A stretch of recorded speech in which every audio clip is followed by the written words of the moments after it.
Welcome to Goof On, everybody. I'm your host, Rich Giordano, and it is Friday, November 26, 2021. Welcome to the show. How's your Thanksgiving been? Good weekend? Huh? I still got turkey juice all on my upper lip. Are you kidding me? Come on, I washed my face. I washed it all. And now I seem to see it all. How you guys doing? Are your bellies full? Is your mind in a relaxation mode? Are you ready to talk about another reality we call sleep? Because I believe, for some reason, I don't know, maybe because I dream and I have lucid dreams, I don't know. But hey man, what if we're tapping into another reality? You know, it's just the chemical breakdown in our brain during REM sleep. The inducement of certain hormones are released. And you can also get the same effect with DMT, right? Let the ayahuasca go a long way, Uncle Richie. They sure do. We're going to delve into a few things today. I hope we can all enjoy. Because we all dream. We all do. Not one person here doesn't dream. Nah, you know what? You could have a dream for 2 seconds and it may feel like hours. Isn't that weird? That's a form of time travel in my opinion. It is weird. I talked with Third Phase of Moon about this in Dark Hour Paranormal. You know, we've had these discussions in depth. You know, where, why, how. Nobody knows. We only know a little bit. And then you got people who think that the dreams mean something. You fell off a cliff. That means you're about to, you know, your life is in peril, you know, or some shit like that. You keep dreaming of Mike over and over again. That means you're in love. Or it means you want him out of your life. Or it means he's stalking you. Or you don't know Mike, but you want to meet him. It's not a perfect science. It really depends on the context of the dream, doesn't it?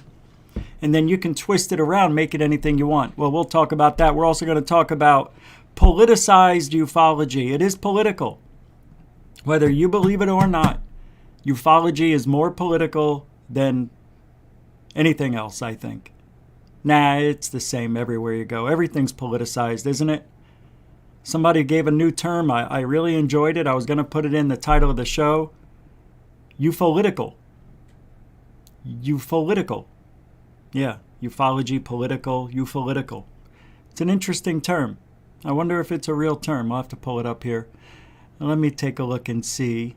Let me see if UFOlitical is a word. UFOLITICAL. It's not a word. Did you mean political? Okay, UFOlitical is a new word. I forget who said it, but it was on Alien Addicts show. Hope you caught that show earlier today. It was really good. We were talking about a whole bunch of stuff, but mainly, do we have soft disclosure? And I say the same thing. No, there's no such thing. You either have disclosure or you don't. You can't have a little disclosure. And then I always like to, use the comparison. You can't be a little pregnant. Capiche? All right. Roll call, everybody. Origami Sensei, welcome to the show. IR Film, welcome to this show. Complaziert, welcome to the show. The beautiful, the only Felicia Flores, welcome to the show. Julius Caesar's here. Dun, dun, dun, dun, dun, dun. Welcome to the show. Bacon Lee Guy, the Baconator, welcome to the show. Paul Cargo Van, welcome to the show. Paul Fahey, hey, welcome to the show. Coraline, welcome to the show. The moderator of all moderators. Too much information with the T-O. That's a sign of, something else right there. Two? Where we go? We're going too much information. Yeah, it makes you think, that one. Welcome to the show. First Floor Audio, Lee. Welcome to the show. Mike Gematria. Mary Young Sliwa, welcome to the show. Tim Frick, welcome to the show. That girl, Jessica, welcome to the show. Denbub, welcome to the show. John Hintz, JH, welcome to the show. All right, let's see who the stragglers are. We've got Cindy Lou. She was already here. Welcome to the show. Stragglers, where are you? Jose Sanchez, there you are. Welcome to the show. Bee's Nest, welcome to this show. Off-World Adam, welcome to the show. Bethany Combe, welcome to the show. The Gorilla Game, welcome to the show. Mario UFO, welcome to the show. And Dorothy Hawkins with a $5 super hello. She just took it, rolled it up, got an actual golf club, and slammed that $5 through the screen right into the Goof On bank account. Thank you very much. Dorothy Hawkins, a continuing supporter of Goof On. Mucho gusto. Generoso, Dorothy Hawkins. I feel like making love didn't feel like me.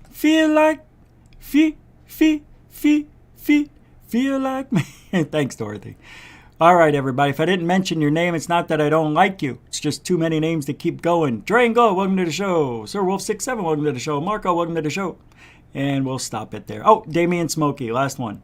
Welcome to the show, everybody. So, what do we talk about first? You know, I don't want to talk about dreams just yet, but I do. COVID.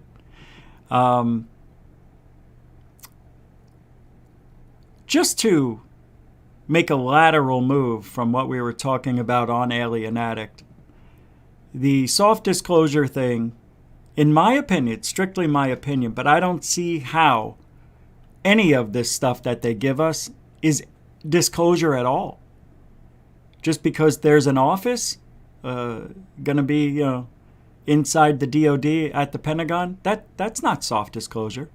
That's just saying, hey, we're going to put an office up there. We don't know if it's going to be for the public or just UAPs, but we're going to have some sort of official government-oriented for the first time saying we actually have an office, not hiding it behind the guise of the government.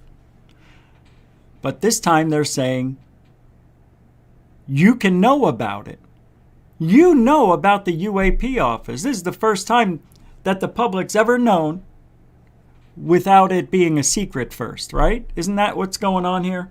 They're trying to make a big deal out of nothing. And how can I be so negative, you ask? I don't think I'm being negative. I think I'm just being aware. All right? There's a difference, and I don't want people to think that, everything Lou or anything any of these guys say I'm against. It's not that I'm against it.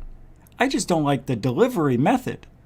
It's almost the same thing as what Anjali has done.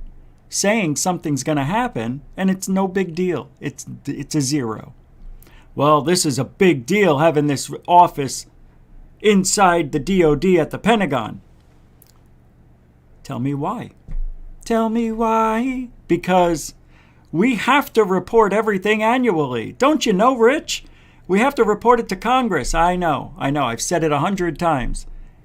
And you don't mean to tell me you're going to pick through the good stuff just to give us the shitty stuff? Come on, man. Nothing changes. And for now, as always, as I always do, because I think I'm fair. I think I'm very fair. I give people a chance to screw up. A lot of people think that the Avi Loeb Galileo project is unbelievable. This is unreal. That we're actually going to get $100 million. Well, we don't know about that. If this Galileo project works, well, I'd be really surprised. 1. 2, it's not going to work. 3, we're going to get the illusion that they're capturing objects. If this thing ever comes to fruition, I don't know if it will. It's expensive to keep that stuff going. Oh, by the way, there was somebody was named to the project, right? And I had it yesterday, and I don't think I put it. I don't think I talked about it. Oh man, I'm really upset. Give me a second, because I thought this was an interesting tweet.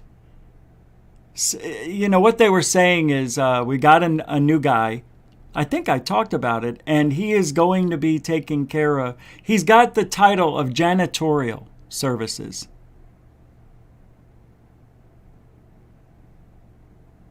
Am I wrong about that? I know I'm right. I saw it, and I want to find it. I'm trying to find it from yesterday because we've got the U.S. Air Force testing new Russia destroyed they destroyed a satellite. Extraordinaire video. Me as the SR-72 been revealed. Buttigieg's strategy to prevent deaths by on-road. Oh my God, that we got to talk about. That is ridiculous. Ah, damn it. Why mention GoofOn? Check this out. Somebody mentioned GoofOn. I think I talked about that. That was weird. Hold on. Somebody's at my door.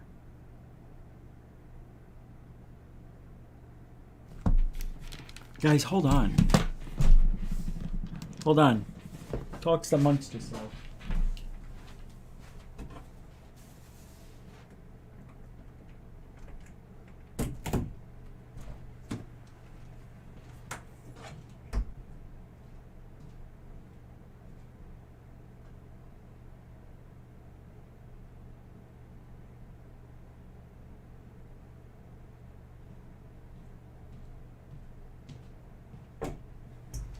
That was weird.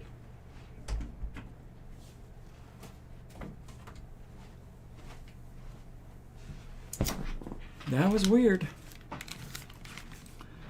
Sorry about that. You know, I've never done that but one time. I just had to check out. It was really loud banging going in out there. And I think what happened was, because I have the air conditioning on, I think when the air conditioning turned on, it sucked the door, and I never heard that sound before. I think that's what it was. Mark Brady with the 2-pound super sticker. Let me check this out, man. Let me see what you got going on today. Where is it?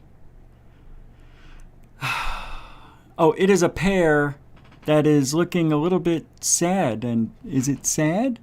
I don't know. It looks like it just pooped itself and it's ashamed. But I like it. I don't know what's going on. Maybe my eyesight. But thank you very much. That is a two-pounder right there. Goes right into the GoofOn bucket. Don't forget, you can help support GoofOn with PayPal, Super Chat, the Cash App. Become a patron. There you go, Mark Brady. Thank you very much. £2. Mucho gusto generoso, and a continuing supporter of the GoofOn. The GoofOn. Oh my God. All right, so I forget what I was saying. I was looking for something. I can't remember what it was. Damn it. What was I looking for?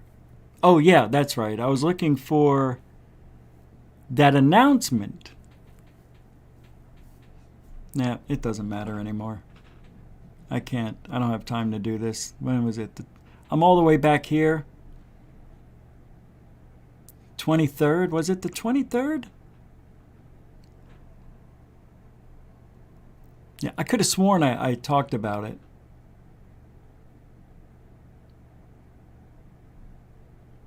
Now I'm a little upset.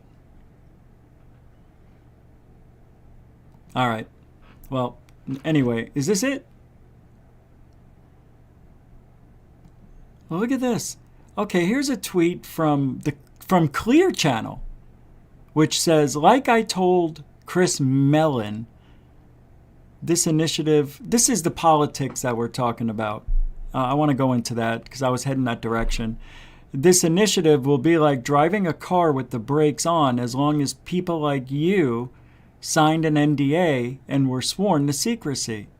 If they completely removed these impediments, we'd be a lot closer to full disclosure if all people in the know started talking. No. I said, why do you think they have a guy like Lou sign the NDA? When are people going to remember how the government lied for 70 years about studying UFOs? Now, they're going to say just enough to give the illusion they're openly talking about the truth. Come on, stop lying to yourself. I said it's an illusion. No, part 2. Wake up. This is the oldest trick in the lying to the public handbook. What fast pace? You mean once or twice a year? That's how much they give us information. The information is behind FLIR footage and scripted narrative. It's all disinfo, and it has to do with the threat called China. Maybe. That's my opinion. But Elizondo says, because these guys, they sleep together. You know, everybody has their own little friendship circles, right? That's just the way it is. They believe what they believe, and we believe what we believe. And somewhere in there, there's the truth. So Lou says to a tweet by the Deflate, he says, I'm glad Lieutenant Tim McShillen is covering this topic so thoroughly. On a side note, I've heard through friends his sources are A1 legit. Oh, well, if Lou says it puts a stamp on the Deflate's sources, then you know it's got to be good. Is that the same Deflate that lied about the Batman balloon being a very important UFO photo that was shooting out of the water one day? And wasn't that the same thing that Bob McGuire was talking about the night before? You were supposed to open up your website. Isn't that the one that you fake so you can get more people to your brand new website? The Deflate? Are you talking about that guy, Lou? You mean that guy? You mean the guy who lied his way into ufology with bullshit? And by the way, I heard he was a shitty lieutenant and a shitty soldier. Yeah. Only got there because of daddy and of who he knows. That's why he's in the position he's in, because of daddy and friends. That's all. Tim McMillan gives the illusion he's a smart guy. But he does stupid things and really is awful when it comes to ufology. Just awful. Anybody who perpetrates a hoax, a lie, just to make sure that their website gets views should never be trusted and is an a-hole. By the way, it's just my opinion, even though there's a lot of facts thrown in that accusation of mine. Because that Batman balloon, you can say whatever the hell you want to say about that thing. It isn't there. That thing was placed there. It looks like it was. The pixeling doesn't look right. It looks like a balloon, a Batman balloon, was put there. See, this is what they do. This is the political ufology I keep talking about. They put stuff in front of us and say it's real, but they know we can't debunk it and see the real technology and see the real HD photo or video. They know what they're doing. Nobody is ever going to show us high definition 23-minute videos of UFOs. It's never going to happen. Not even a second's worth. Why? Well, because if we see this disc-shaped object, oh my God, that violates national security because somebody might figure out how the propulsion system works. From a photo, from a disc shape, if it is what you say it is, a tic-tac shape, oh my God, it's shaped like a tic-tac. Oh, they must be using this type of technology. I don't know, with mercury and magnets, and oh my God, I can see it all from the photo. That's how you know they're lying to you. When they tell you something that can't violate anything. And I like it. I liken it to when a cop asks you for your ID and you say, what do you need my ID for? I didn't break the law. Well, we want to see if you have any warrants out. Well, we want to know what you're up to. So I give you my ID, and just because you can verify who I am, that's going to tell you what I'm up to? It's the same bullshit. So, hey, my name's Rich Giordano. I was born in March of '68. Did that tell you I'm going to rob the bank? Oh my God, you're a psychic if it did. That's the mentality. That's how they treat the public, like we're fucking idiots. And I've had it. I really have. I think Lou Elizondo is a shit stir. And I think Tim McShillen is a washwoman. And I'm using that term not loosely at all. I'm saying it directly. I really mean it. I think they're a bunch of bullshitters. Because I haven't seen anything. Nothing. Nothing. It's politicized for what? Why? A threat? What threat? I've never seen a threat because they're flying in our airspace and they shouldn't be. Who? Who's flying in the airspace? Well, we don't know. Well, you don't know, so that's why it's a threat? Yeah. Well, then you're doing a pretty shitty job as keeping my country safe. And I think it's a disinformation project because other countries are flying within airspace they shouldn't, with means that they can't explain, and it bothers them. So they're going to put it off as, we don't know what it is. They know damn well what it is. Whether it be China, Russia, whoever. They know. They know. That's why they're so gung-ho with this disinfo campaign, about UFOs. Think about it. What have they shown you?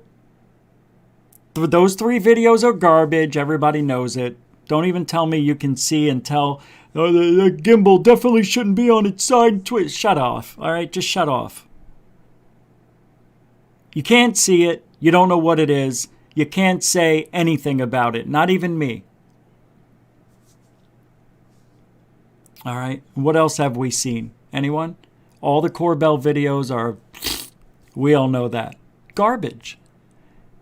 But they're trying to push the narrative as if it's the best thing since sliced bread. How is it possible that all of these UFOs are being recorded, but we don't know what they are? We just know that they are. And it's magnificent. Ugh, God, I want to puke when I see that crazy-eyed mother of all mother liars. And you guys want to sit there and say, there you go. Give Lou a break. He's a nice guy. No. Nope. Nope, because he's not. And I'll say it like I say at every effing show, and I'm not going to stop saying it. Lou Elizondo came from nothing, from nowhere.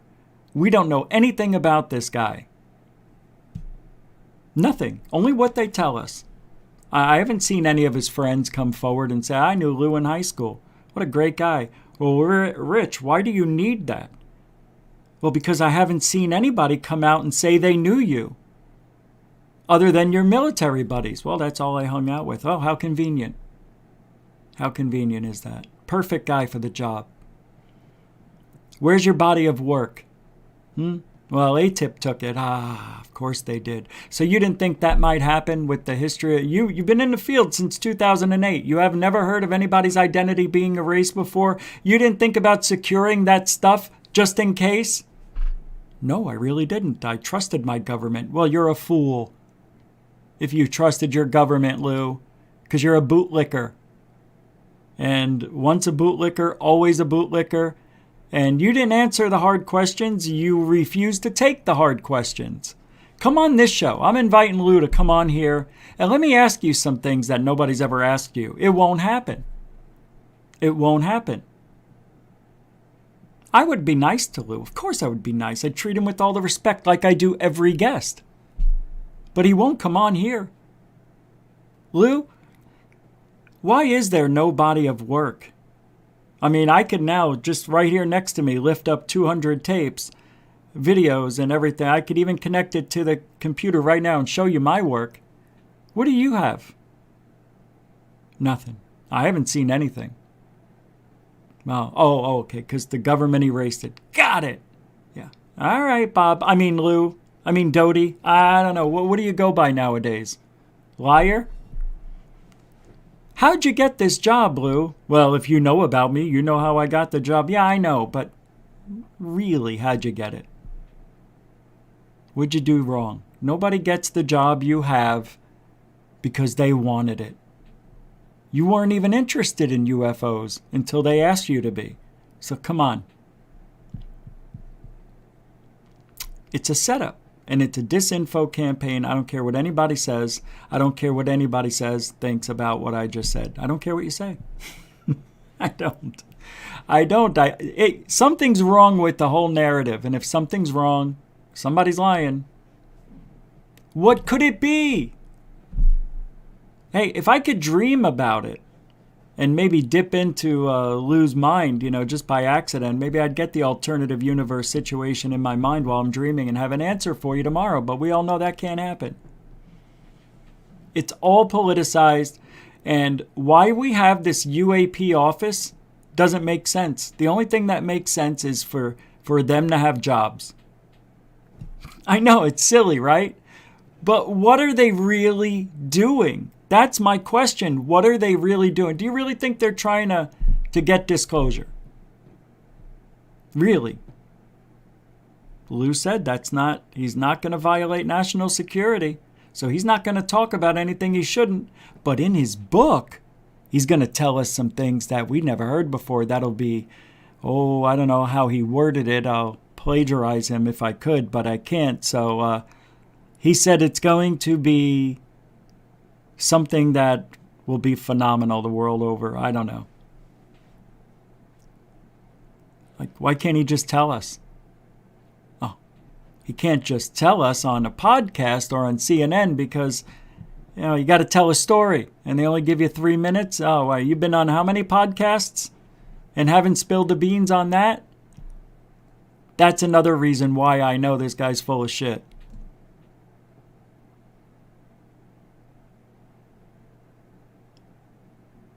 I've told you guys a lot of stories about me. And I can't remember them all because there's a lot. But I also tell you the things that I think are important. So if I put a book out, it wouldn't matter because, all these stories are spread out over time. Lou doesn't have that. Lou doesn't have that. He hasn't been around for 15 years. Think about it. He's only been around since 2017. And what did he come in saying? They're a threat. And what's the proof? Because they're flying around since 2004 inside of airspace that we can't protect. And that's dangerous. Okay, I get it. But it's not China or Russia and it's not the U.S.? No. Fast forward 2 years later. So where do they come from, Lou? Well, we don't know if it's China or Russia. But can it be the U.S.? I mean, it could be. But I don't really think so. But it could be. Oh, so we went from no, it isn't to it could be. So what's next? It is us. It is China. It is Russia. Is that what's next? Are we slowly peeling away the onion of truth or lies? No, we're peeling away the onion of truth to get to nothing. And that's where we're going to end up. This UAP office that they're going to have is bullshit. I don't know why it's even existing, but it's interesting at the same time that Avi Loeb is now putting up, the Galileo project at the same time this office comes out. What do you think is going to happen? You can just see it. The writing's on the wall. One hand's going to wash the other. And with Lou and Chris now involved with the Galileo project and the UAP office, holy shit. They can say anything they want whenever they want. And they're going to have Avi Loeb to back it up with his 100 telescopes? My God, I can see the false flag written all over this bullshit. Well, these are... We see the alien ship, Avi Loeb's going to say, from a telescope over in Saskatchewan. Wherever it is. And we see something that looks like, elongated like a Muamua. And it was moving yesterday, and today it stopped. So what does that tell you? Well, it tells us that they're 50,000 light years away and can't get here tomorrow or in our lifetime. But we now saw a UFO. Wait, we reported it to the office of, in the Pentagon. So now it's on record. And now we're going to go around the world and see what everybody else has because our allies are going to be working along with us. That's what Lou said. That's what the office is for. Yeah, it's not only for that. It's to see what all the other countries have in their arsenal as far as UAP, UFO, and things that are unidentified. It's for the U.S. to be official and get inside their secret. That's all it is. It's so the U.S. can play seek and find, search and destroy. It's a frickin' joke. There's nothing for the public in this, is what it really comes down to. We want to see something. You're not going to see anything. We want to see it. All right, we want to see pictures. You'll get blurry photos and FLIR. You're not going to see a 23-minute HD video of anything, ever. So forget it. It's never going to happen. End of story. It's politicized. It's ufolitical. It's done. Stupid office. It means literally nothing. It means nothing. Absolutely nothing. Sorry. I know some of you really didn't expect all that. I tell you, I didn't expect it either, so I'm going to give you a little treat just for now. All right? Just a little treat. It's been a while. Come on now. Crop Circle song with Greg Brown, everybody. What are they? Why are they? What do they mean? Hey! What are they? Why are they? What do they mean?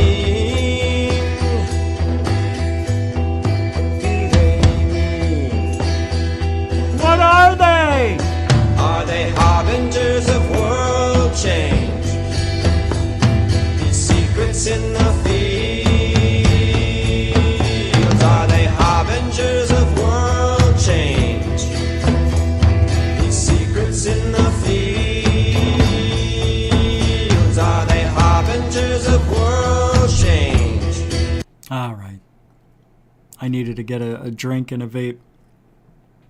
Plus, that just took my blood pressure down to normal. Thank you, Greg Brown, everybody. Link will be in the description when I play it all the time. Take care of y'all. All right, I want to talk about the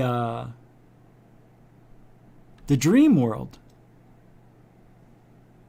Now, I was on Alien Addict, and we didn't get done with the show till 30 minutes after, and then we stayed talking for another 20. And then I had to go get dinner, and there was an accident, and it delayed me an extra 10 minutes. So I didn't get the dream videos that I wanted to get. I have a couple here.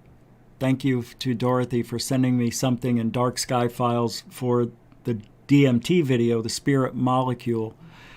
I can't play the whole thing, but we'll piece it out a little bit. But dreaming is really... it is the one thing we all have in common, and it's something that nobody fully understands. And there's dream rooms all over the places where you can go get your dreams analyzed. If you stay the weekend or the night, they check your brain waves. But, you know, a lot of people have sleeping problems, also have weird nightmares too. Now, I don't have nightmares. In my whole life, I may have had half a dozen. Yeah, not a lot. And they're pretty awesome. Recently, you know, in the last 5 years, I had one that I spoke about here where I had a ringing in my ear, and then I opened up my eyes because I woke up from the pain and saw this blue light reflecting off of something, reflecting onto the headboard, because I was laying on my side looking to the left. So when I opened up my eyes, I hear this high-pitched in my ear, and it hurt. And when I opened up my eyes, it was really quick. It happened in like 2 seconds. I go, oh, and I turned around to see where the light was coming from and saw the beam, bluish, whitish beam, retract into an arm of a 3-foot, in the hand of a 3-foot alien.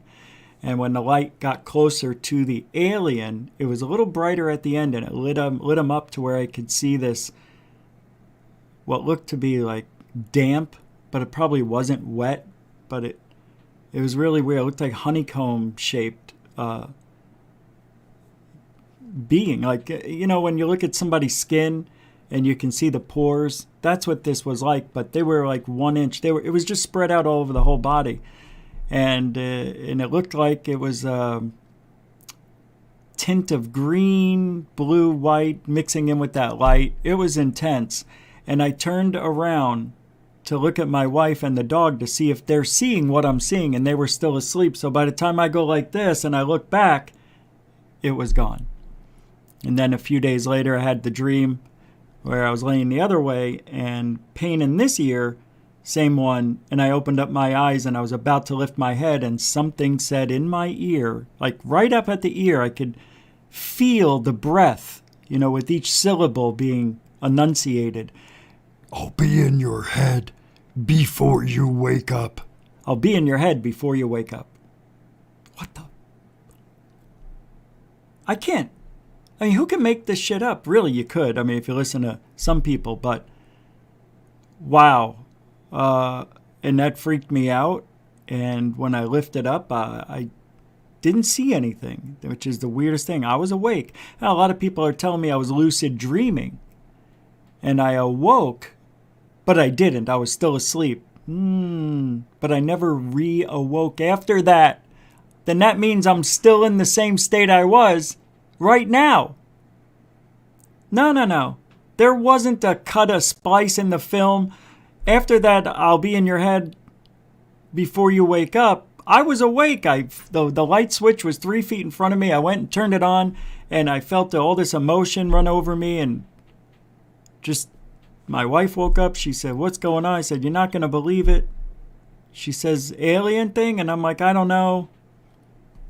So, what are these dreams? Why do we have them? Why do we have dreams where we're jumping off buildings and just as we hit the ground, we wake up? I mean, what's the purpose of that? Flying is a very popular one. But, back when I had those dreams, I was really into, I didn't call it CE5, but I was trying to contact aliens on a nightly basis.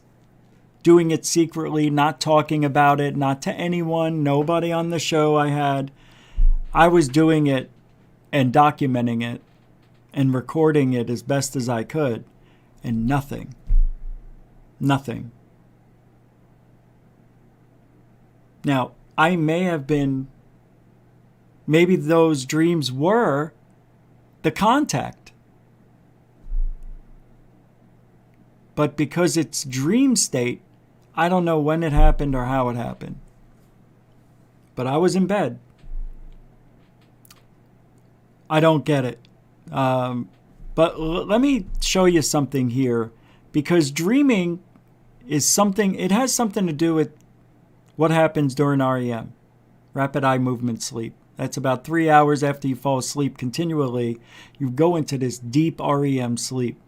And your brain releases these chemicals. I think, what is it, a natural DMT? Somebody said? But I want to play this. I haven't watched it yet, so I don't know where to go. It's an hour and 15 minutes long, but we'll just play it for a minute here. And thanks to Dark Sky Files and his channel, here is that video.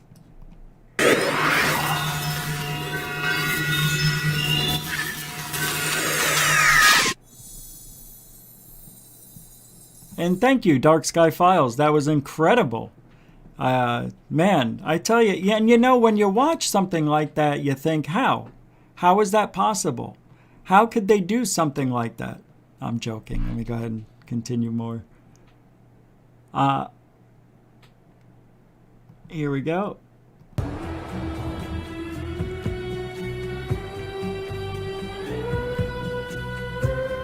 Oh, wait a minute. These are actually documentaries, huh? Hold on. Oh, yeah. I'll get a copyright claim. Damn it. That's all I can play, man. I'm going to have to just jump around a little bit here and hear what people say for like 10 seconds at a time. Sorry. The conventional wisdom 30, 40 years ago was that these things had no real function. They were just sort of physiological noise, but that's a very naive understanding. And what we now understand is that these secondary compounds are, in a sense, the language of plants. These are messenger molecules. This is what plants use to mediate their relationships with. Sorry, I said, oh wow, yeah, that's right. Plants and trees, they have this language, apparently. However it works. Molecularly. Somehow that there's some sort of unification with plants and energy or something like that, molecules. I'm sorry. I have another video I'll play, but I just want to jump through a few things here until I get something interesting. The psychedelics are in Oh, wow, I thought that was an older woman. Take us from the science to the spirit. I was drawn to the pineal gland, which... Right. The pineal gland. Spirits. What if it is? That's interesting. I forgot about that. What if it's our soul or our spiritual side that is trying to bring us information from other dimensions, perhaps, other realities? Because I think dreams are awfully weird. I don't know if they're messages, and I don't know if it's a spiritual thing. But if we have a soul, and somehow it comes from the pineal gland, and that's the way it... See, none of that stuff makes sense. I need a scientist type of person. I'm no scientist. I'm just a dude. That were possible with a lot of meditation. And apparently you can lower or raise your vibration levels to get acclimated to the other side, I guess. And that was one of the original findings that led me to start looking for a spirit molecule, for a compound in the brain that elicited mystical experience. Yeah, I mean, that guy's like whispering Wendy over there. Come on, dude. Speak up. MT experiences have Here been, we go. I feel that there's a lot more enduring value, really, in this folk technology, which stretches it out and makes it a navigable space. Our whole Western, European-derived tradition of distilling alcohols and isolating chemicals and making everything stronger and taking it out of nature and putting it into the biggest punch that we can. Hell yeah. Let's drink and take drugs, and that's what they're saying. Terence McKenna, the best of this stuff. Oh my God. Damn it, I wish I started here. Makes it clear that disembodied consciousness is a possibility. I think that the whole tension of history and the tension of life seems to be about the shedding of the body. Terrence. That's interesting. So why would it be that way? Did you hear what he said? This whole existence is about like shedding the body. Wait, I want to hear that again. Embodied consciousness is a possibility. I think that the whole tension of history and the tension of life seems to be about the shedding of the body. The shedding of the body. So we're living, okay? This is how I'm interpreting it. Tell me if you think the same thing. So we're living this life with the intention of learning about death. And we're trying to shred this meat sack, for lack of a better term, body. So when it's time for us to pass on, we'll be prepared? What happens to the people? And there's a lot of people out there who don't think this way. What happens when they go to the light, to the other side, after they pass away, and they're not prepared? Do they get shaken? Do they get put in purgatory and on a crash course for a month? You're going to learn everything in 1 month that would have taken you a whole lifetime because you didn't care at all about Jesus Christ, the light, and other things on the other side. But I didn't believe in it. I thought it was all a lie. Look behind you. See all those people? Whoa. Yeah. Get in line. They're all taking the course with you. This is every day, Rich. Every day. Come on, God. Why would you do this to me? It doesn't make sense. What was I supposed to do? Well, when you sleep and we give you those hints in your dreams, you're supposed to remember them. That's stupid. That doesn't make any sense, God. Hey, you'll learn. Just get in line. Compounds. Whatever you believe their value to be, they continue to have profound effects wherever we find their use, whether it's contemporary Western culture or in the Amazon rainforest. It was in the 50s that the ayahuasca churches started going public. There was a kind of transition from the indigenous Indians in South America to the mestizo people in the cities, and then these churches, the Santo Daime Church and then the UDV Church. Imagine going to church, instead of getting the body of Christ, you get a little bit ayahuasca. Holy crap. I wish I could play all this. Thanks, Dark Sky. Alright, what is DMT like? From Terrence McKenna. It's also the shortest acting. More loaded than that, I don't want to know about it. There we go. And I say so when I'm there. I say, my God, if you can get more loaded than this, keep it away from me. So that's it. It's the strongest. It's also the shortest acting. DMT, when smoked, in most people, is return you to normal in under 10 minutes. Wow. Under 10 minutes. Now, this is interesting because the people who think there's nothing to this, who should actually invest the 10 minutes to find out what's, a 10-minute DMT trip is worth 20 years of academic pharmacology, art history, psychology, and all this other malarkey. Oh my God, wouldn't that be awesome? So apparently, you hear it from Joe Rogan if you ever watch those episodes where he talks about his experiences. We said it here before. But imagine if that is the case. That is one thing that is one thing that interests me about ayahuasca is because I think it's a personal experience. And if I could just see a little bit behind the veil in my universe, I mean, who knows what it'll do for me psychologically, intellectually, and God knows I need that. But dreaming is a form of taking ayahuasca, and it's a natural thing. We all have it, like I said earlier. We all do it. But I want to try this ayahuasca thing. I really do. I wish I can, but I know I'll never ever do it. But I'll put the link to that. Let's just randomly hit somewhere. This will be in the show description.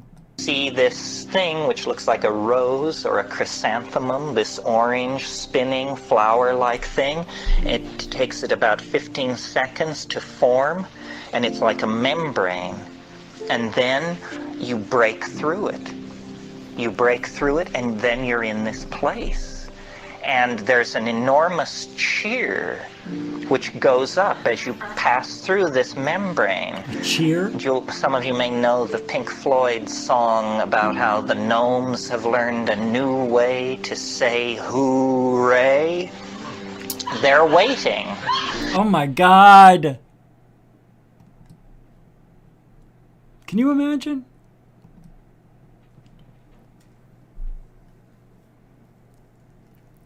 Rich, what is this?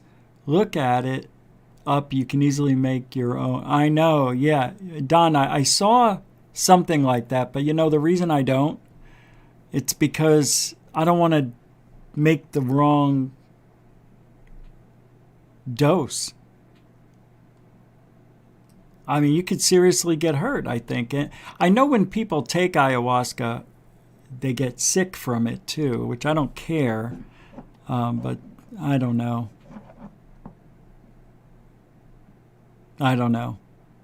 Mushrooms. I'm allergic to mushrooms, so I can't do that. GG. I think Dennis McKenna is dead, right? Isn't it Terrence? Who's Dennis? There's a Dennis McKenna? I like what Sally Monsell says here. See the music, hear the colors. I try to think what is the best dream that I've ever had. Well, the best dreams, I would have to say they're all tied together. But I don't want to talk about my dreams too much, but, we'll be here all night.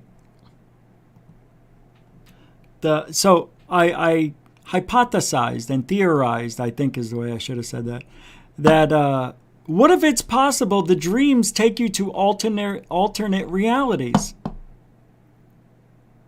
And what if they're past lives? A lot of people think that our DNA is a recording, right, of our past lives. So many people believe in past life regression. I do not. I don't. I just don't see it happening for me. Plus, I don't think I can be hypnotized. I want to see this video here. It's the multiverse hypothesis explained. Oh, no, it's Neil deGrasse Tyson. I didn't want that. Now, let's put it in here. You believe this is the only universe. There's not just one universe. There's a multiverse.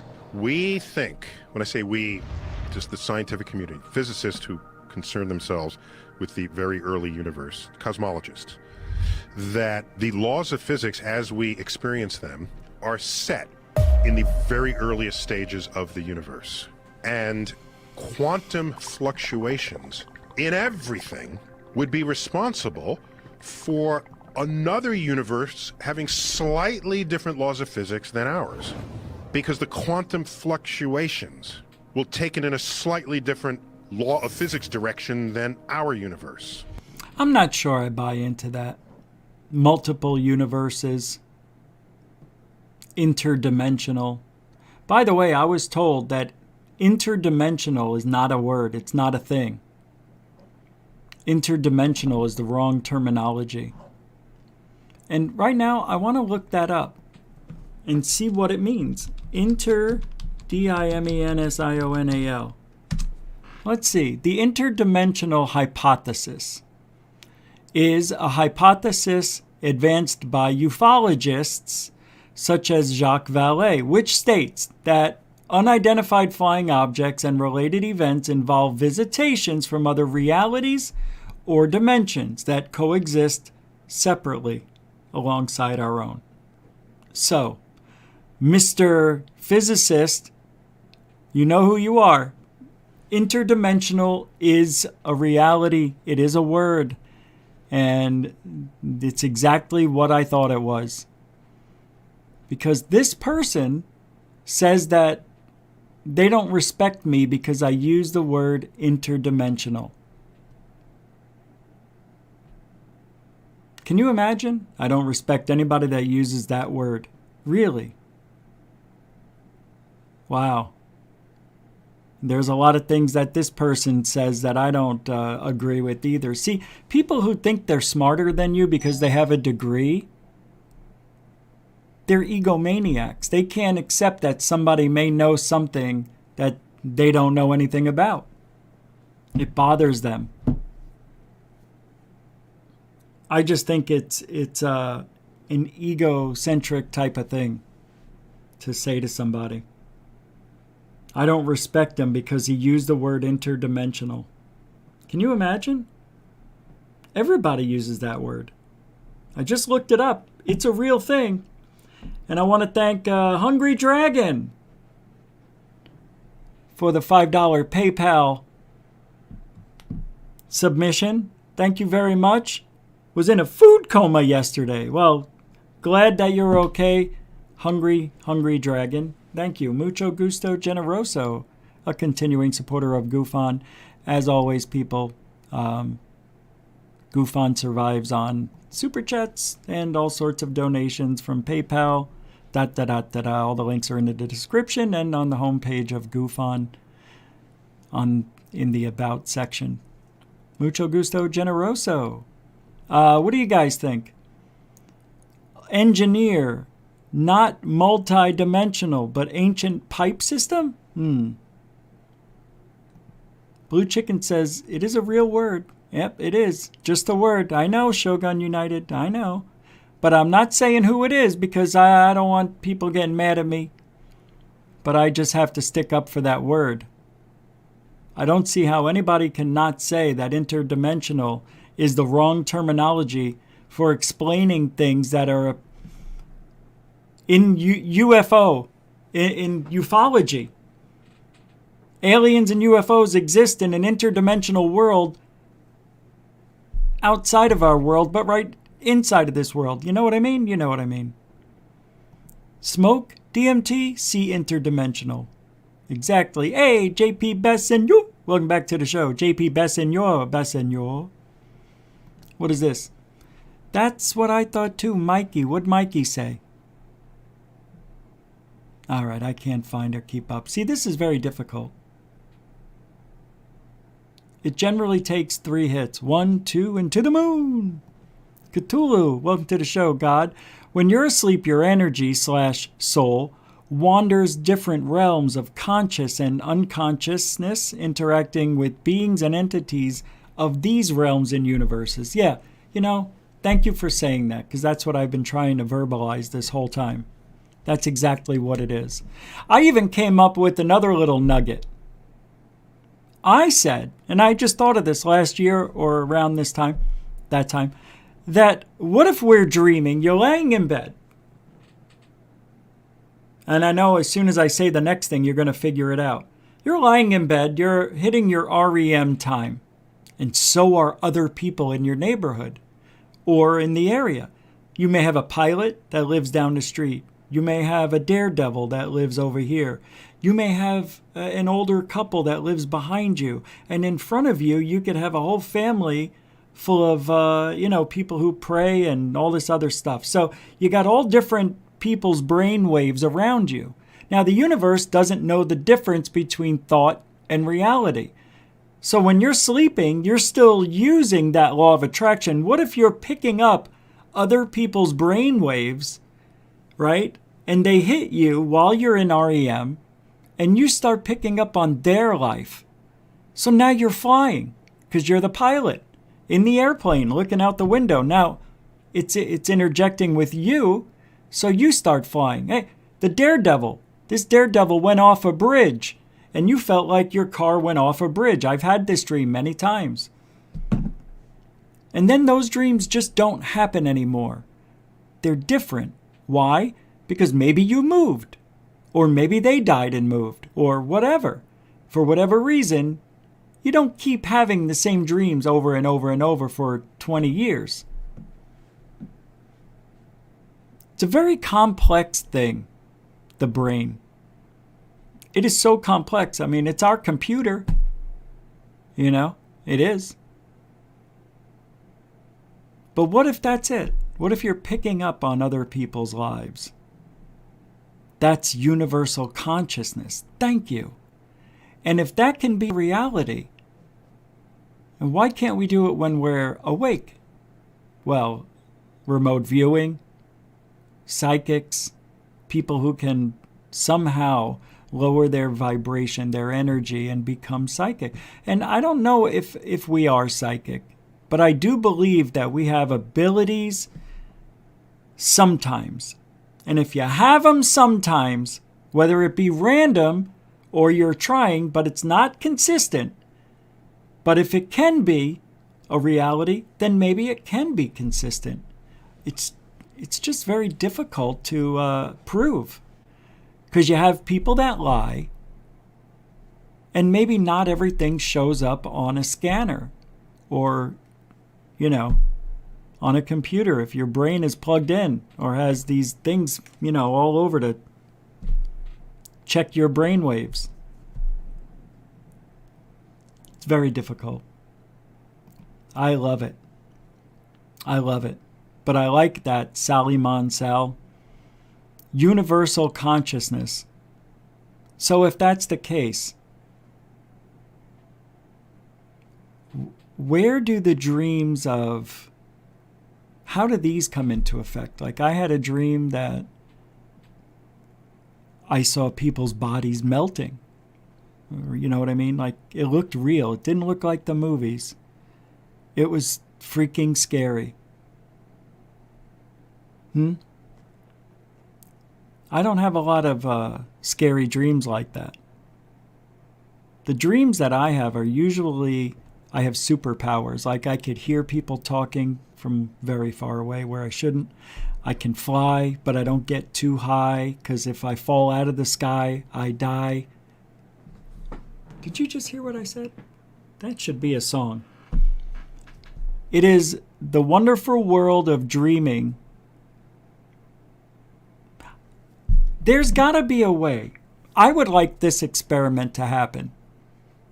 Somebody sleeps in one room. No, maybe in the same room. Maybe you sleep in the same room. No, scratch it. Gigantic erase. One person goes to sleep. The other person claims to be psychic. The person that's awake tries to connect with the person that's sleeping, and they draw or write out verbally what they see. Now the person wakes up, goes into another room without talking to the psychic, and writes down the dream they remembered they had, if they had one, and compare notes when you're done. Nobody's ever done that.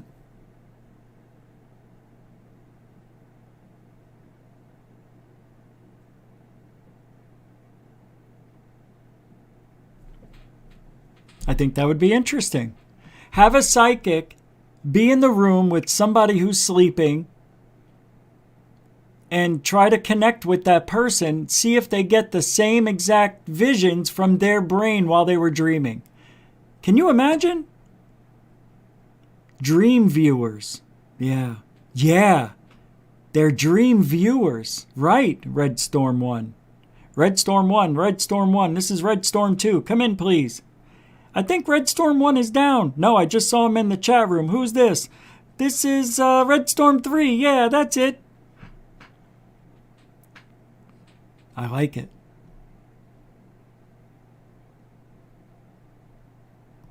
What's this? Dad. Goofon, you still awake? Late. Yeah, why? Oh, Inception! But that's not psychic. But that's it. That's exact. It's dream inception. Yeah. It's a psychic inception. There we go. I'm a psychic inceptionor. Man alive. We should try that. Somebody has to do that. What's this brown dot flop? Recreational doses of ketamine are way crazy higher than medical dose. And at lower dose, it's not that bad. I can't imagine doing a recreation dose. Med doses help PTSD, depression, anxiety. Okay. Good to know. Thank you for that. Of course, the recreation is way higher. Yeah, that's something I wouldn't know about because I don't know anything about ketamine, but if that can cause the same thing, it's interdimensional. It really is. Cthulhu God, I love all this stuff. It's weird and strange, but it's an awesome and refreshing topic. So right now, I want you to think about something. Think about, you know what I want to do? Damn it. I wanted to try something. I wish we could. You know what I mean? I wish we could do an experiment live, but somebody would have to be asleep and yeah.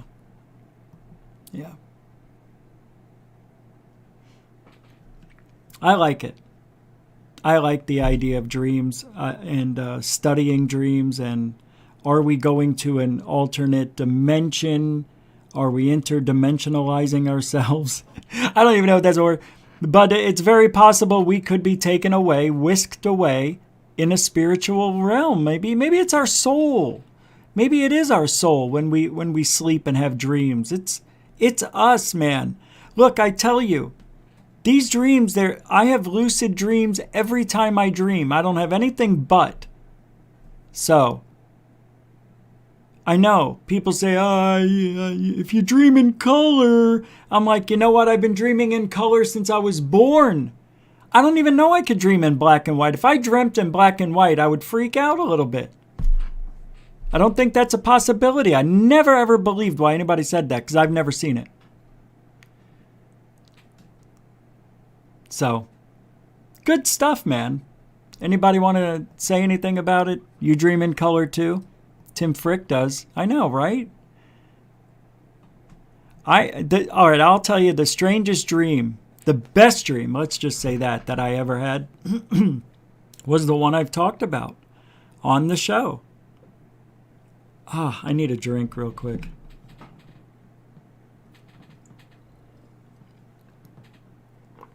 Hold on. I'm going to play a video real quick for you. Yeah, let's just keep this going. And this would just keep going. Every universe that's born, even if it started out sort of the same in the very first instant, a later instant when other laws of physics manifest, could be slightly different. The concept of infinite worlds is a very old idea discussed in the philosophy of ancient Greek atomism, which states that the physical world is composed of fundamental indivisible components known as atoms. Ancient philosophers proposed that infinite parallel worlds arose from the collision of atoms. In the 3rd century BC, philosopher Chrysippus suggested that the world eternally expired and regenerated, effectively suggesting the existence of multiple universes across time. However, the concept of multiple universes has reached maturity only in the time of modern physics. In Dublin in 1952, Erwin Schrödinger gave a lecture in which he warned his audience that what he was about to say might seem lunatic. He said that when his equations seemed to describe several different histories, these were not alternatives, but all really happened simultaneously. I don't buy it. I don't. I'll be honest. As always, I don't buy into multiple universes, time travel. I just don't. I know that time can be different for people if they're living, if you lived near Jupiter perhaps, because that planet's so big, time is different. If you were on Earth, I don't know why, but the more gravity you have, I think the slower time goes, or faster. It's very strange. But I'm not a believer in multiple dimensions. I'm just not. Even if it's something that can possibly happen, I don't believe in it. And I'll tell you why. Because I think what it does is, it fills in the gaps, which makes the scientists happy. That's it. It fills in the ones and zeros for them. Well, if this happened here, maybe it's because there's other dimensions. I know. And something doesn't exist until you look at it. The slit, the 2-slit thing, experiment. Yeah. I know. It's a weird world, wacky world that we're living in. And some things you just don't make sense to me. It's weird. You know what I mean? I'm getting a message here. Let's see. This is the emergency hotline.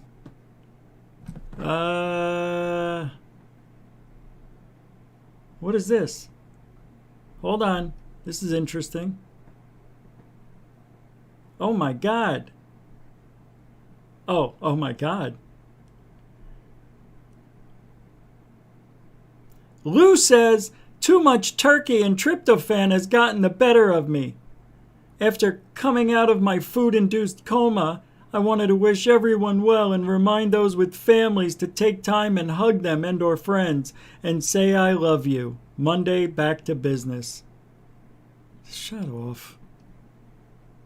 First, he's got to come out with something funny and cute. I'm a real person. I have humor. I have humor. I can make people laugh. All right, here we go. I want to check this one out. This is interesting. A DMT trip feels like dying, and scientists now agree. Dorothy sent me this one. Let's take a look at it. See if there's a link. Here it is.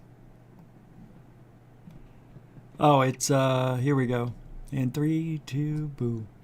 A DMT, a new scientific study suggests strong similarities between, oh yeah, I forgot about that, near-death experiences and the psychedelic drug.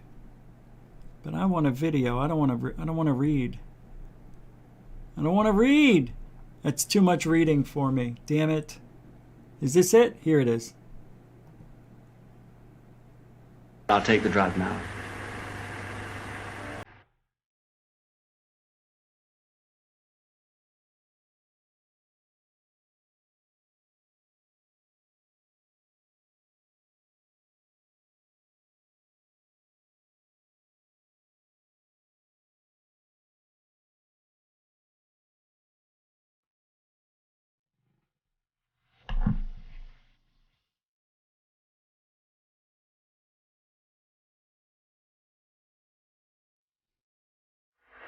I'm not so conscious, Humphrey, of removing myself in space.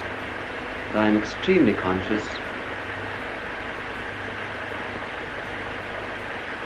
of moving in time, of things having no succession, and that there be no absolute time, no absolute space. It is simply what we impose on the outside world. Ah, I'm so jealous right now. I want to experience that, man. That's not cool. The BBC deemed the experiment invalid and refused to screen it, but Mayhew himself had no regrets. Of course.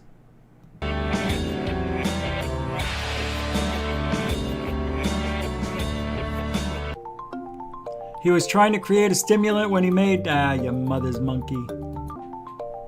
Synthesized lysergic, your mother's nuts. The effects of LSD or acid, as it's been known, vary but include altered awareness and seeing things that aren't there.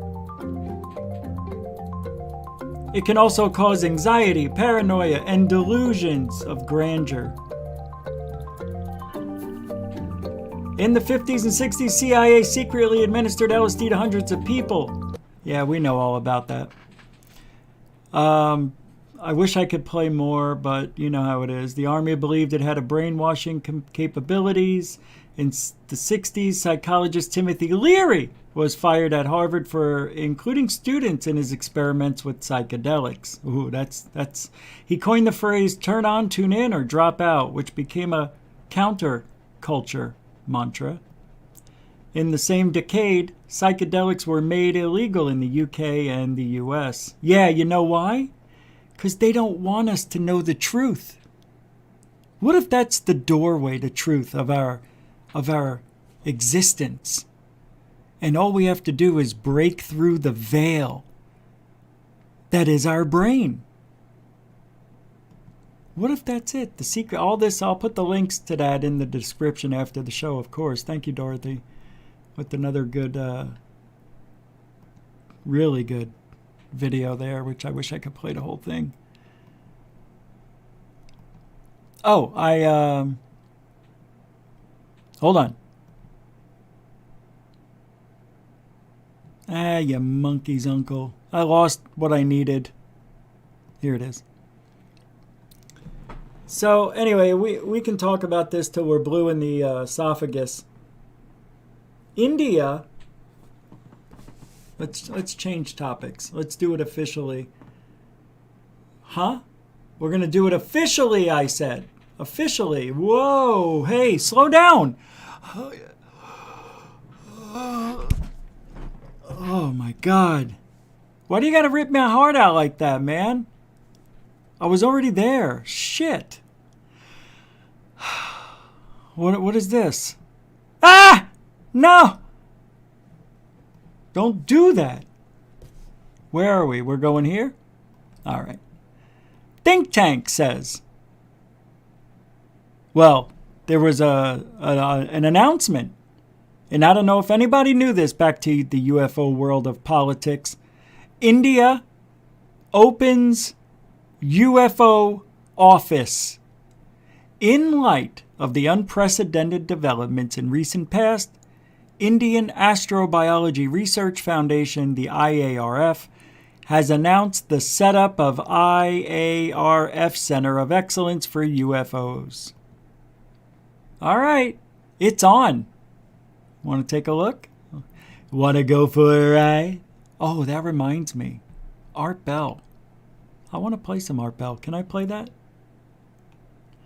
The IARF International Space Courses and Webinars. You see this shit? In June of 2021, the U.S. Department of Defense and the Office of the National Director of National Intelligence released a report essentially acknowledging the existence of UFOs. This unprecedented turn of events has granted the much-needed legitimacy to the subject of UFOs, thereby paving the way for mainstream scientists to look at the UFO phenomena without fearing any backlash from our academia as well as the wider peer-reviewed scientific research community. Aww. In light of the unprecedented developments in recent past, Indian Astrobiology Research Foundation had announced the setup of IARF, Center of Excellence for UFOs. They claim to create a searchable database of UFO reports in Indian media, provide a searchable platform, for the public to submit first sighting reports about UFOs, conduct primary surveys and primary research in the field of UFOs and related, involve the public in UFO discussions from within the scientific method framework. Aw, isn't that cute? Isn't that nice? Over there in India, doing something like that. It's amazing. Yeah. Oh, we don't have anything like that here from our government. No. But apparently, that is springboarding off of what we are supposed to be doing, right? With our UAPTF, now that that's gone, we're going to have the ASTRO, which will be overlooked by the AOIMSG, which will be in the Department of Defense at the Pentagon. Whew. You got people looking over people to make sure the people are doing the work for the people, which the people will never get. Full disclosure of anything, no transparency. We're going to get limited views, limited transparency. So don't think that because there's going to be an office inside of the DOD at the Pentagon, which is going to be called Astro, looked over by AOIMSG, that we're going to get anything of significance. All right? Nothing. Nada, zip, zilch, zero. Lou Elizondo tweeted, did I already talk about this? Yeah, I already talked about that. Let's get rid of that. What is this? Red Rum Joe is back on Twitter as he is every single hour of every day. Tweeted. Where did it go? He says, and God, you know, when you look inside the mind of a very limited person, I don't know what happened to it. Now I'm limited. This isn't what I wanted. No, look, here's what I have. You son of a... He says, a few folks have issues here tonight on UFO Twitter. He's talking about his own people. Not wasting my time with any more idiots. Sorry if that sounds harsh.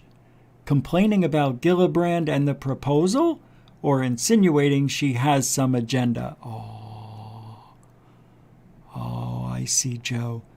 Gillibrand's UAP tweet is now one of her top 10 most liked tweets of the year. It's been less than a day, according to the social media analytics tool Social Bearing. This is currently her 10th most liked tweet in the past 431 days, excluding retweets. And it says, Senator Kirsten Gillibrand tweeted the Politico article about her UAP amendment yesterday, and the engagement has been nothing short of amazing.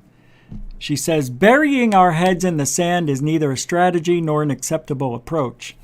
That's why I've introduced a bipartisan proposal to provide oversight and accountability over reports of unidentified aerial phenomena.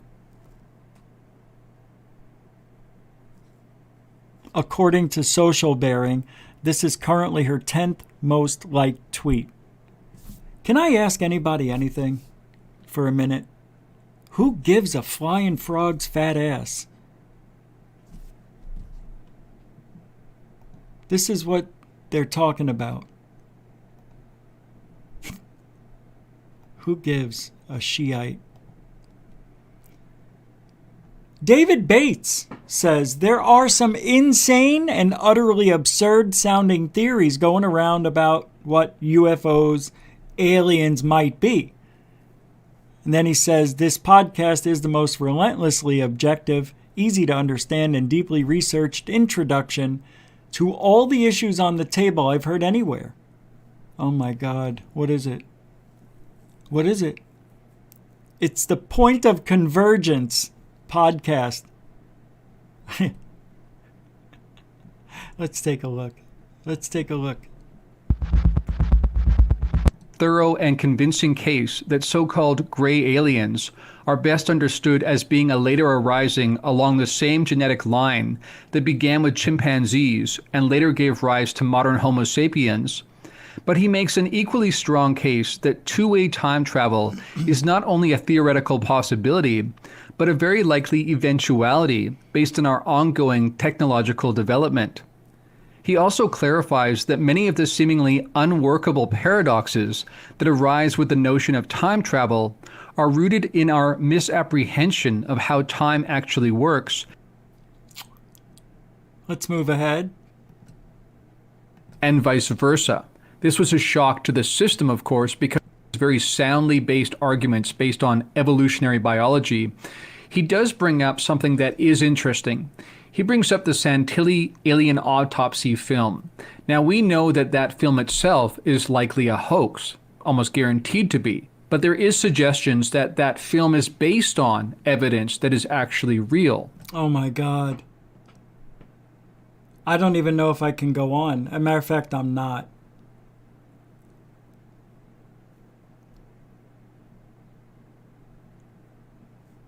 Paul Geary in the house.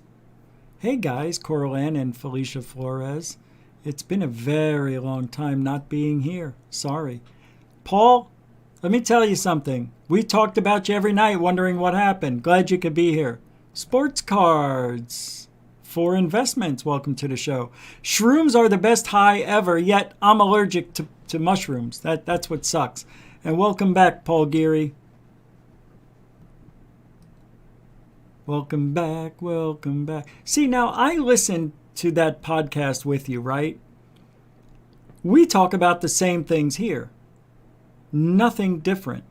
But yet, because this guy doesn't, joke around or do anything, like I do, it's taken more seriously, I guess.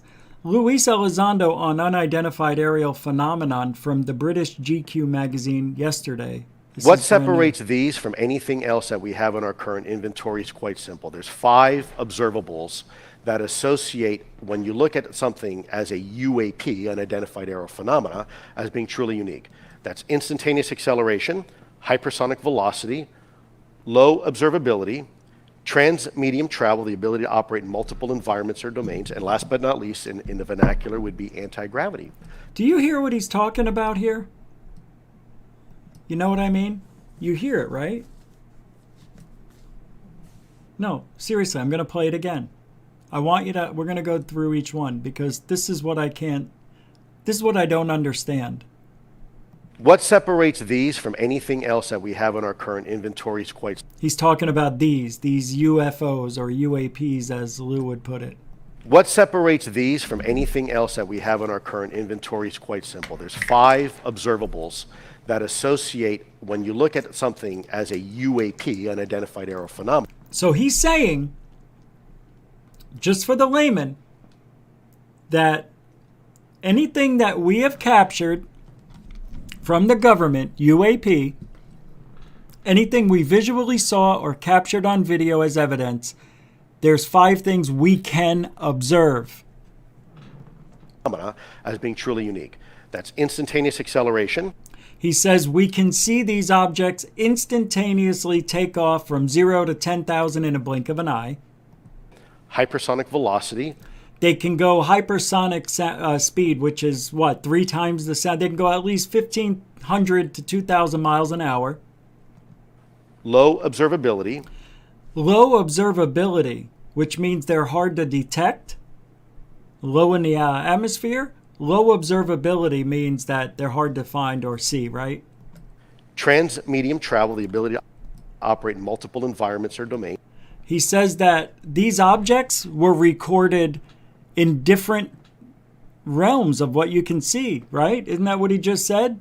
Things that can go through walls and into the water without impeding its speed. And last but not least, in the vernacular, would be anti-gravity. And, of course, define gravity, anti-gravity. So Lewis just said some things that you and I have never seen. Right? If we're going by what he said. I've never seen a UFO that I knew was a UFO just go through things. You know. I've never seen it go through a different dimension. Isn't that what he said was one of them? Everything he said, he's admitting that that's what they have recorded. That's why they have the 5 observables. The ability to fly with no wings, control surfaces, no obvious signs of propulsion, even, frankly, not even a cockpit. How does he know? How does he know? Not even a cockpit? What is he talking about?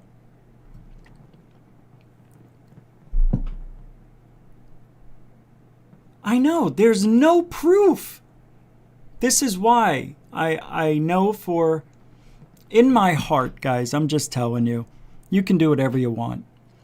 But I'm not going to be too overly excited, and I don't want to be one of these people, but unfortunately I am, that keeps repeating the same things over and over. And the reason I keep doing it is because they keep doing it. When they stop, I'll stop. How's that? On what's been happening in the news for the last few years. So last year, the Pentagon made an extraordinary statement. They said that UFOs are real, and it has videos to prove it. It released 3 pieces of footage shot from the targeting cameras of US Navy fighter jets, which show close encounters with fast-moving, strange-looking craft. No.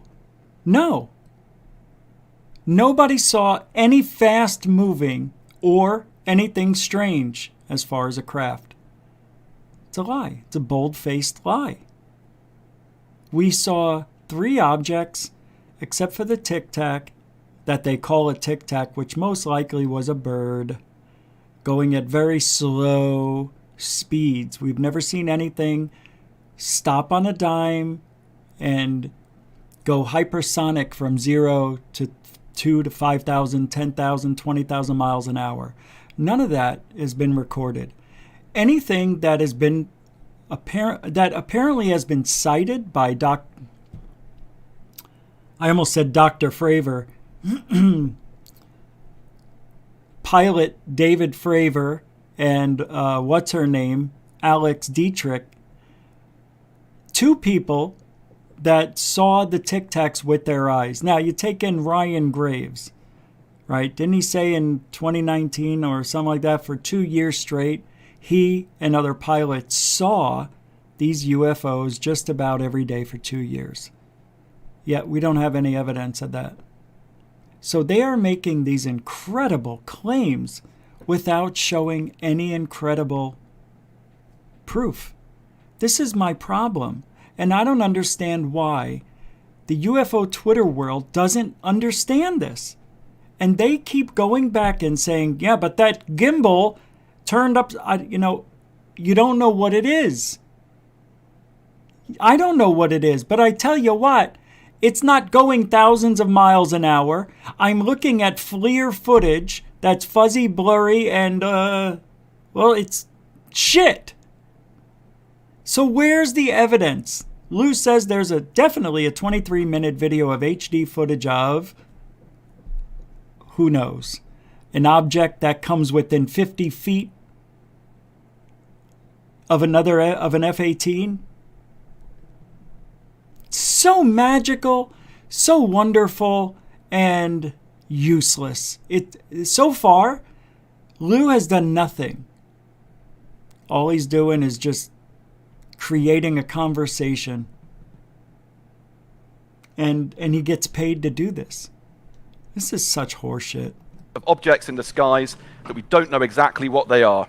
And in June this year, the US intelligence services released a report to Congress about the government's work on the UFO issue. So clearly the conversation has changed radically. The US government's policy used to be to deny and discredit when it came to UFOs. And now they show us shit on a stick and tell us it's real. They're actually pissing on you and telling you it's raining. How do you feel, UFOlogy? You like it? Good, because I need to go to the bathroom right now and I need a few legs to pee on. Because I'm going to tell you it's raining. You're not going to know. It's okay. What you don't know can't hurt them. That's all they care about. I don't understand why this is happening. I truly don't. I don't. And I think about this in the many years I've been in this field. Why is this happening now? Because they're not showing us anything. They're talking about things that we want to see, but they're not showing it to us. Why? Why now talk about it? And if you're going to tell me because they got to start slow, Rich, it's a drip, drip disclosure, I swear to God, I'm going to throw myself out the window. I'm tired of hearing this. It's been drip, dripping since 2016, and it's been drip, drip technology bullshit ET since I've been around, 2004.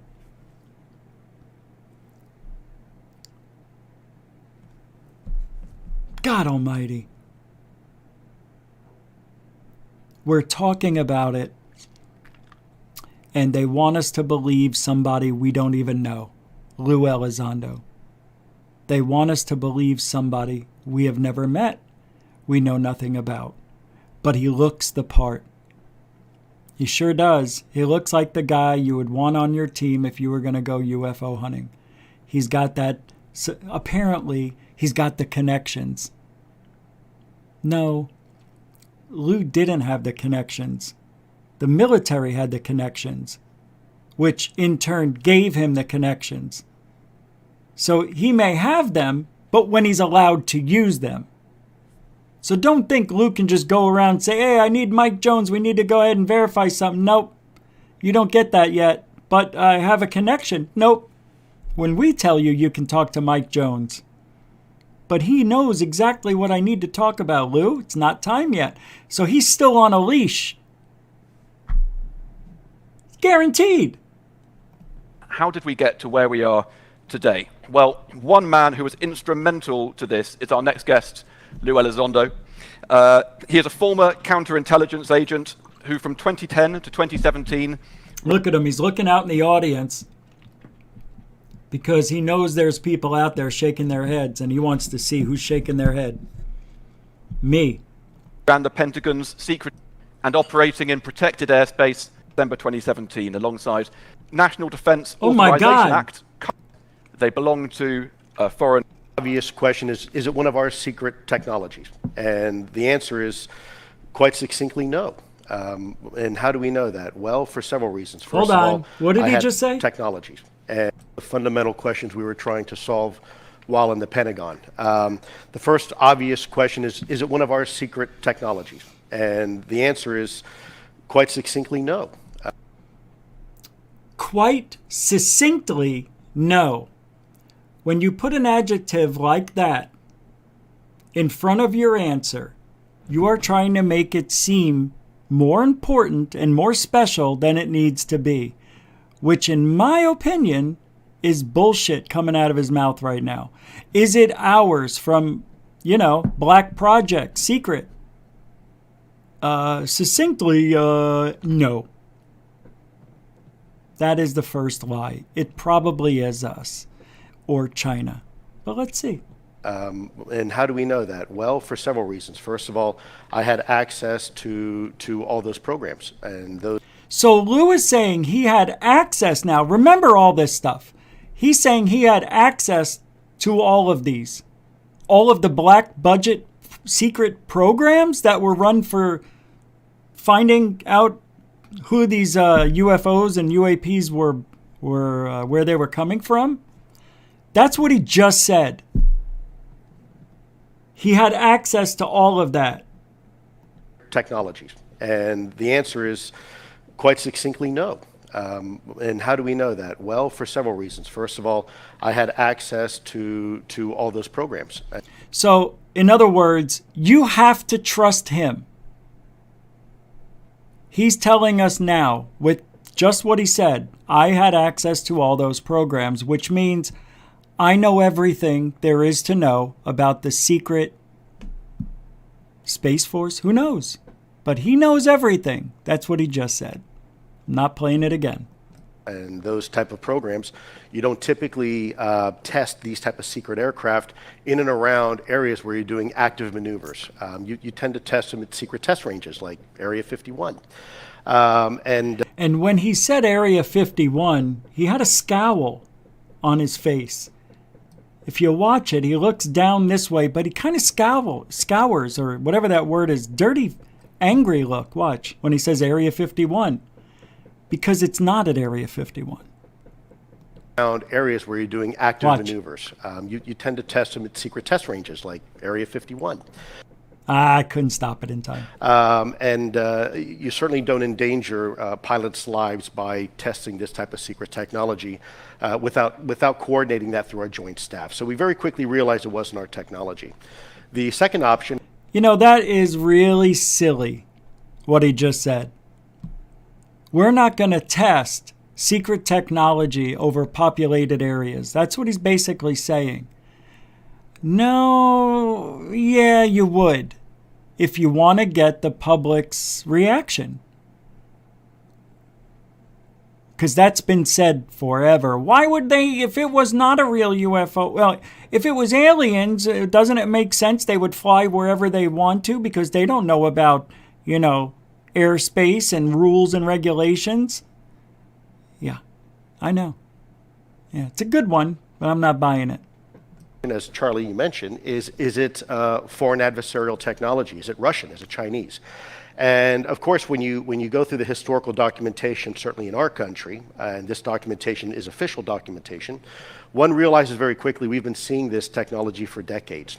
And when you compare that to where we were, let's say, in the late 1940s and 50s, we were just exploring and learning the secrets of the atom. We were unlocking its secrets.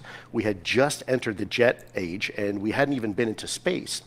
And yet these technologies were outperforming anything and everything that we have. Now, that's interesting. Okay. So, the Foo Fighters, things that flew over the Capitol in the 50s, remember? We talked about this after Alien Addict. What about the Battle of LA in 1942? Now, I said something about the Battle of LA. I don't know if I said it on the show. I don't remember. But what if it's in that... Remember, they shot over 1,000 rounds at this thing and didn't hit it at all. It didn't fall down, nothing. I think it may have been a hologram.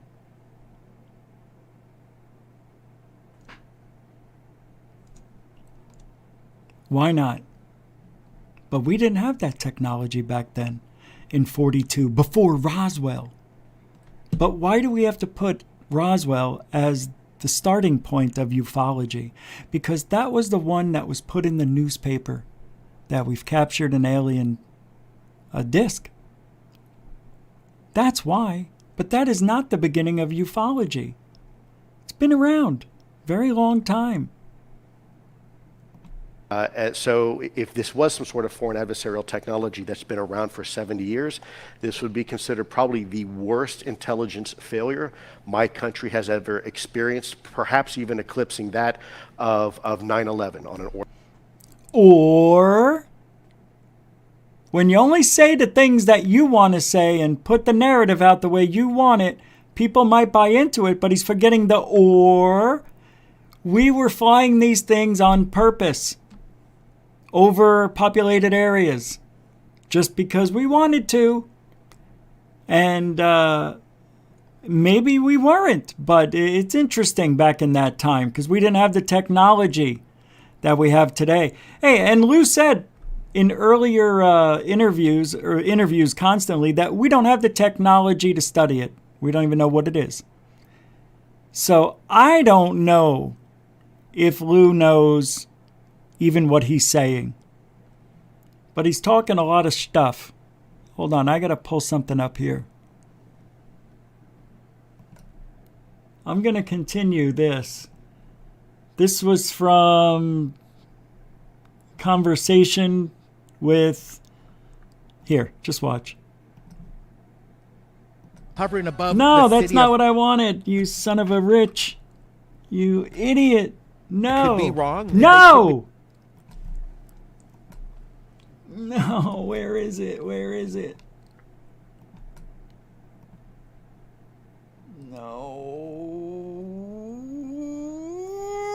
No. Where is it? Where? Okay, watch this. This is from earlier today. Here we go. Come on. Yep, Watch totally this. agree. End of story.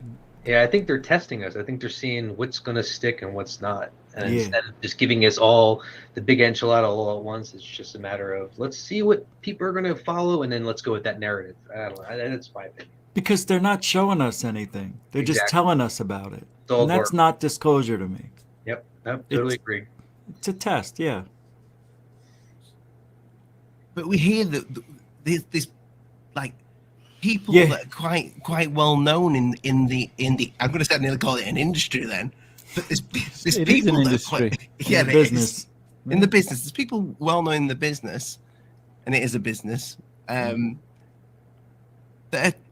they're saying soft disclosure. So I need to find the meaning of soft disclosure. What is a soft disclosure? Lee, that was for you. Well, when you look at what we had with the New York Times thing, it was New York Times, wasn't it? Not New York Times. Flaccid disclosure. Thank you, Lee. Appreciate it. That's the best, man. I think he's right. You think there's clearly something being put out, so to see how people react to it. But it's to what end, isn't it? That's what I'm interested in more than like because that is soft disclosure. If you want to describe what soft disclosure is, we've already had it. We've already had it when everyone was sat at home watching the tellies and nobody fucking cared. When was that? When was it New York Times article? Was it New York Times or was it the New York Post? The Post, the Times, New York Yeah. something, yeah. Yeah. Times, That- it was the Times, I think. I would call that soft disclosure. When they said what? When they brought the like Off-world the UAP vehicles? tax for off-world vehicles, that sort of stuff. Yeah. And they retracted it? Yeah. Oh, yeah. But I'd still call that at the time. Because it's the same thing with. Even though they retracted it, it's like when you get someone saying something bad about somebody in news, isn't it? You can have like terrible things thrown at people, then all of a sudden there's a retraction, and that retraction will get like 30% of the traction that the actual story got. So you've had soft disclosure, and like I say, nobody really cared. Maybe So it was a to little me- bit to too me- soft. I honestly think soft disclosure has been a combination of movies, all these documentaries, all the information that's been released over the years, the TV shows, the stuff that I'm showing on my channel, it's like they're getting the public ready for something, but they don't know what's going to stick. I just don't think that we've been fully told, exactly what is actually going on, and I'm not sure if it's ever going to happen. To be quite honest, I mean, especially after seeing everything that's been going on lately, it's just you got all the nonsense with Jeremy Corbell and everyone else releasing these crappy videos and really horrible information. It's just it's either give it to us or don't. You know what I mean? Like, let us know what's going on, or just shut up about it. It's one or the other, in my opinion. I sometimes feel like I'm one of the bad guys in this. I don't know about any you well, Rich and other Rich. Lee, I know you kind of speak about all sorts of things on your podcast, and UFOlogy comes it's just a little bit of a taste that you put out there on Must See. But when we're hosting a show and we're talking quite negative about the field, I often get comments from people saying, you're wrong. We're at the forefront of something. Something's any minute now. It's about to happen. I constantly get people telling me this, and sometimes people say that it's not going to help what you're doing, putting your negativity out there when it comes to this subject. But oh, you mean the truth? Yeah. But inevitably, Ollie, I bet the people that are saying that to you are 10 or 20 years younger than you. Hell yeah. I agree with that 100%. Yep. Hell yeah. Yeah. They're in their mid-20s, mid-30s. Not all of them. Some older. No, I know, but the majority of it. It's this new generation, like a UFO Twitter group, the young guns. Yeah. And Rich, I think it's Twitter. TikTok's another one. I don't think anyone on TikTok's over 25. It seems like everyone on there is about, I've actually. Unbelievable. Yeah, I don't know what to believe anymore. I don't think we've had that kind of disclosure. Somebody sent me an email. Go to 2514 of this video I was just playing. They sent it to me yesterday, I think. 2514. Here we go. That's interesting because I was just playing this now. Here we go. Let's see what he says. This is where Lou spells out whether he believes UAPs are a threat. Here we go. Wow, this is good. Thank you, Helen. Question is, do I think this is a threat? And of course, I'm a product of U.S. national security, so we tend to think everything is a threat until we're sure it's not, okay? Let me give you a very quick analogy here. I think most of us would agree at night before you go to bed, you might lock the front door just to be safe. You probably live in a nice neighborhood. You don't expect anything bad to happen, but just to be safe, you lock the front door. And maybe you even go as far as to lock the window before you go to bed, and you might even turn on your alarm. Let's say you wake up one morning and you come down to have a nice cup of, well, I say coffee, but here it's tea, right? And you come downstairs and there are muddy boot prints sitting that are on your floor, in your living room floor, under carpet, that weren't there the night before. Now, no one's been hurt, nothing's out of place, nothing's been taken, but despite you locking the doors and the windows and turning on the alarm, there are now muddy boot prints in your house that were not there the night before. The question is that a threat? Well, my response is that it could be if it wanted to be, so we should probably figure out who's leaving the boot prints. Now, there is a fundamental difference between, and I don't want to fearmonger, I'm not saying these things are hostile intent. Threat and hostile intent can be two entirely different things. Hostile intent is the willful, if you will, desire to create harm. Whereas threat, you can have involuntary threats, you can have environmental threats. If I get on an airplane, there's no threat. But if I get to the back of the engine of that same airplane while it's throttling up, there's definitely a threat. There's a biological threat to me, right? I'm going to get burned. I might lose my hearing. So we're still trying to determine that. That's a great. What I would like Lou to have done, and thank you, Helen Berry, for that. I would have liked Lou to say that from the beginning. And I think he said something to that effect. But he just said it's a threat because we don't know what it is and we can't study it. So that's a threat.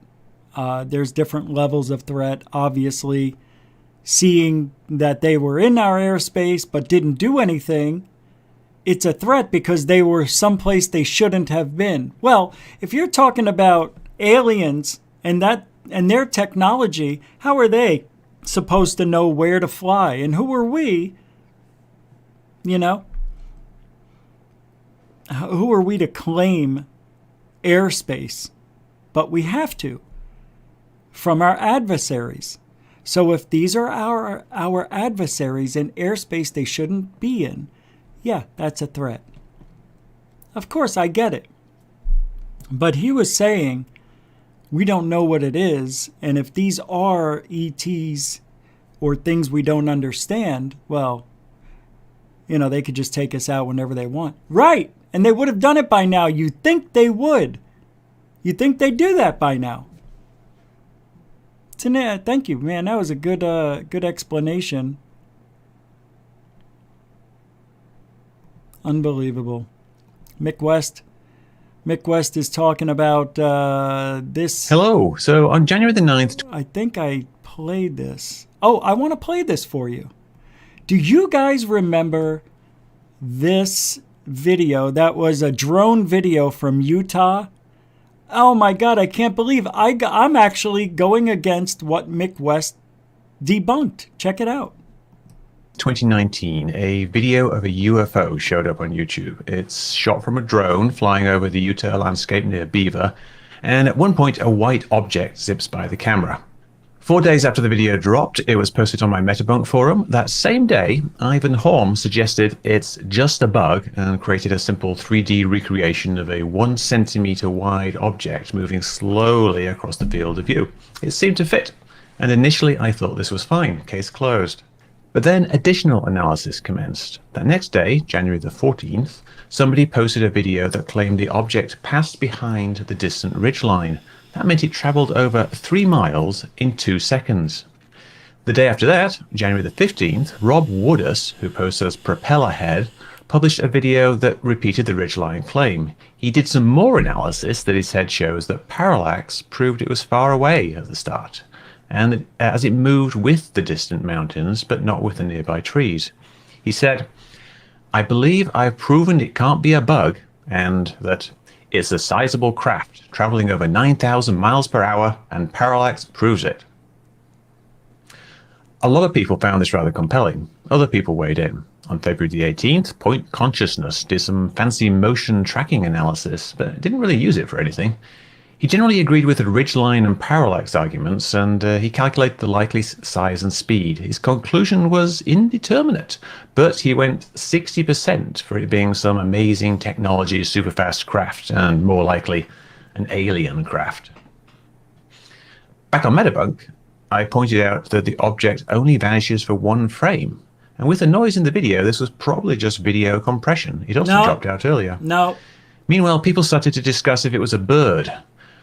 We found a bunch of other similar videos. On February the 18th, Truth Serum published a very long video, the most important part of which was calculating distance and speed from an assumed object size, which seemed to rule out a bird. Then on February 22nd, Jay Lamb raised some objections. Why didn't a 9,000 mile per hour craft ruffle the trees a bit? He suggested a bird might be a better fit. That day on Metabunk, Truth Serum's video had prompted a discussion about the field of view and the frame rate and the calculated size and speed, and we possible explanation. Back on Metabunk, the bug or something, and eventually he concludes that something small floating in the air can't be ruled out. You know, it just floats in the air. Now, am I saying that's what it is? I just think that it's neat that we've looked at this another way and we found another possible explanation. I really think it's possible that the Utah video was something that was in the air, and don't have a way to prove that. I have always said that it is a hoax, because it is. It was purposely put in there, and there is software that came with the drone, according to somebody else who faked it. Who else did the fake on this? Somebody did a fake in Spain and duplicated this sighting and did it very well. I think it was, who's that guy that went after Secure Team? Lions Ground. And he did an experiment and he had the same software that can create a fake UFO. And this editing software, I guess, is something you can buy where you can put a fake UFO in the scenery. That's what it is. But these people are saying it's real. It was really there. I mean, it looks like it's there. Line issue. Zoom in and increase the contrast a bit, then go through one frame at a time. The important thing to note is that it only vanishes for one frame in the ridgeline. It's small and there's a lot of noise, so it's quite possible it's just compression dropout, especially as it's just one frame and especially as it drops out earlier. Well, how about it just a piece of the mountain was sticking up and it got in the way for one frame? Because that's what it looks like to me, like it went behind some trees on the ridgeline. It's pretty interesting. You guys will have to look at 1920 divided by 2 divided by tan of 40/2 degrees is 2,638 pixels. All right, I'll put the link. I played too much. Put the link in the description. It's pretty interesting what these guys talk about. Mick West, he's the man, or one of them, isn't he? He's one of them. He does a lot of good work, but I don't believe with what he came up with. I'm not buying it. I think it's a hoax. That's all. Just a hoax. It is, right? What's that noise? Oh, it's time. Man, that was quick. I can't believe it.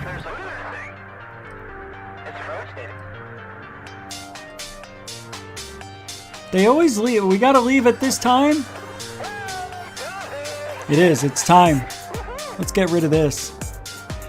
So yeah, I want to thank everybody for hanging out tonight. Let's get this in there. Thank you, moderators and super chatters. I appreciate it. Without you, of course, this thing does not run smoothly, so I thank you from the bottom of my heart. We'll be back tomorrow at Saturday in the UK at 4 p.m. Eastern, 1 Pacific. So we'll be back tomorrow. I want to thank the newcomers and veterans for hanging out. And if you like the show, thank you very much. Please subscribe. And don't forget to like and share it. Give it a thumbs up. We like to see 50 comments and 200 thumbs up. So, you know, just pound out that like button if you can. Till next time. Goof on is truthology for ufology, right? We'll see you next time. I hope you have a great weekend. Be safe out there. Be safe out there.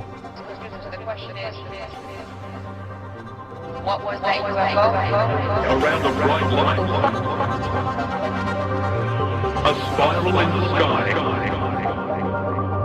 Around a bright light.